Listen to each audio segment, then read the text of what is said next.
تب تک وہ جاری رہے گا۔ کائنات کا سارا نظام ہی انہی کے بیس پہ چل رہا ہے۔ اگر آپ سیاروں کو دیکھیں، چاند کو دیکھیں، اپنے اپنے مدار پر استقامت کے ساتھ چل رہے ہیں، ان میں ذرا سی بھی خرابی نہیں ہے۔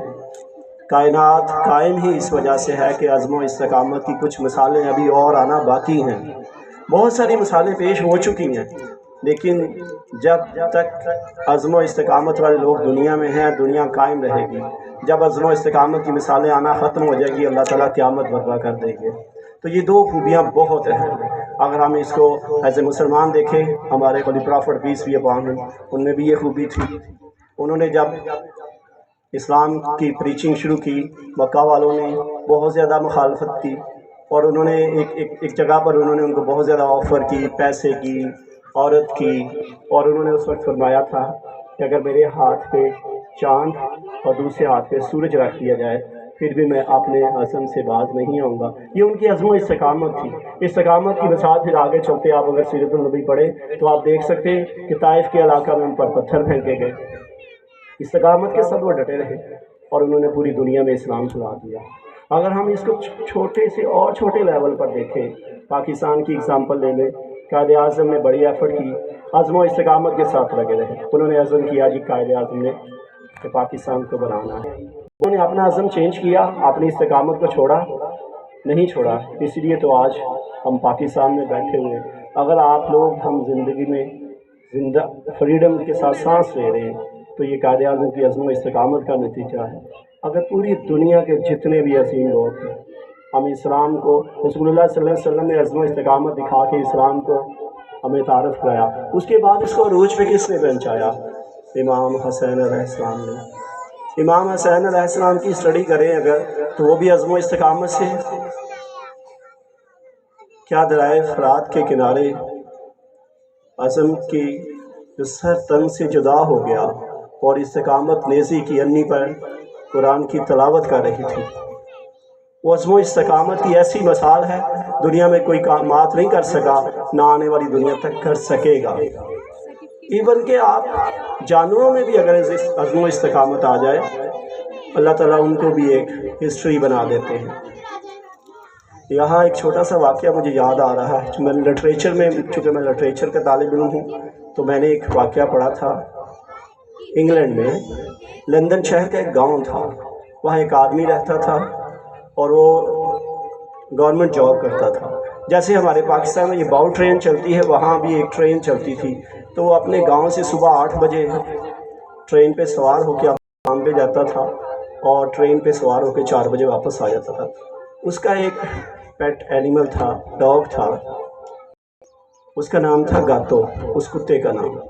اس کا بڑا وفادار تھا، ہر وقت اپنے مالک کے ساتھ رہتا تھا، مالک سے بہت پیار کرتا تھا۔ جیسے اس کا مالک صبح جاب پہ جانے لگتا، وہ کتا اسے سی آف کہنے آتا ریلوے اسٹیشن پہ، اس کے ساتھ اس کے آگے آگے دم ہلاتا ہوا چلتا، اور جیسے اس کا مالک ٹرین پہ بیٹھ جاتا، اس کا مالک اسے بائے بائے کرتا، ٹرین چل پڑتی، کتا واپس چلا جاتا۔ شام کو 4 بجے وہ واپس آتا تھا۔ تو اینیملز یہ ٹائم کو بھی سمجھتے ہیں، ان کے پاس ایسی گھڑیاں تو نہیں ہوتی جو ہم یوز کرتے، اور اس کو ڈاگ کو پتہ نہیں کس طرح سے پتہ چل جاتا جی 4 بج گئے ہیں، اور ڈیلی 4 بجے وہ ریلوے اسٹیشن پر پہنچ جاتا اس کے ریسیو کرنے کے لیے، اپنے مالک کو ریسیو کرنے کے لیے ایگزیکٹ 4 بجے وہاں پہنچ جاتا، اور اس کا مالک اترتا، وہ بڑی خوشی سے اس کو ویلکم کرتا، پھر اس کو آگے آگے لے کر گھر تک جاتا۔ بہت وفادار تھا۔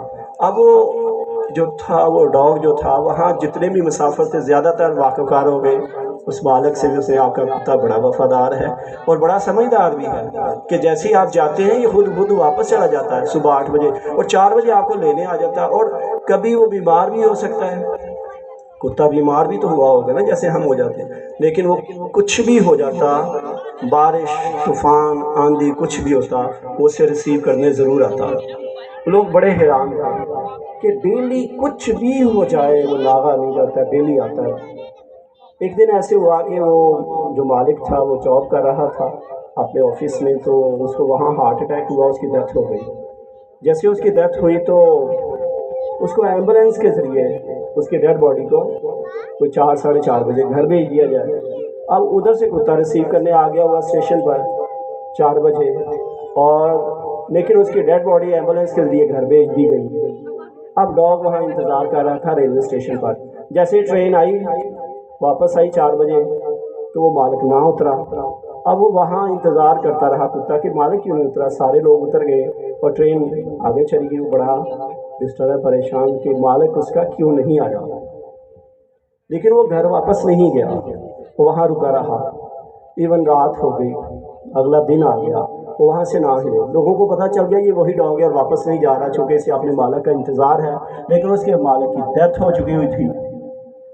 اب وہ جو لوگ تھے وہ بھی انس رکھتے تھے ڈاگ سے، اسے کھانے پینے کی چیزیں دے وہ نہ کھائے، اور انتظار کر کر کے 6-7 دن کے بعد بھوک پیاس کی وجہ سے اس کی ڈیتھ ہو گئی اس کتے کی، اور اس ریلوے اسٹیشن کا نام گاتو رکھ دیا گیا اس ڈاگ کی استقامت کی وجہ سے، آج بھی وہ موجود ہے۔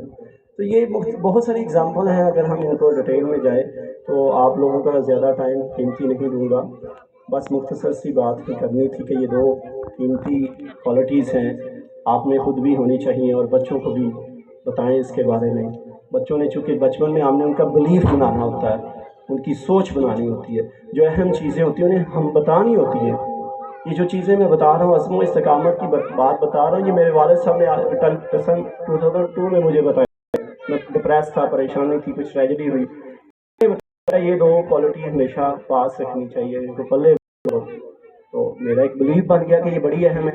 میں نے سوچا دنیا کو کہ واقعی ہی یہ چیزیں بڑی اہم ہیں۔ اسی طرح میرا ایک بلیف بنا، آپ بھی اپنے بچوں کو بتائیں یہ کوالٹیز اہم ہیں تاکہ ان کا بھی ایک بلیف بنے، انہوں نے اپنی زندگی میں آگے چل کے کامیاب ہونا ہے۔ اور آخری پیغام آپ سب کے لیے یہ ہے کہ اگر آپ دی اسکول کی مینجمنٹ سے خوش ہیں، اگر آپ سمجھتے ہیں کہ دی اسکول اپنی جو رسپانسبلٹی ہے پوری کر رہا ہے، بچوں کو سکھایا جا رہا ہے، بچے گرو کر رہے ہیں ود نالج، اگر آپ خوش ہیں، سیٹسفائی ہیں، دوسروں کو بتائیں، دوسروں کو انوائٹ کریں دی اسکول کے لیے۔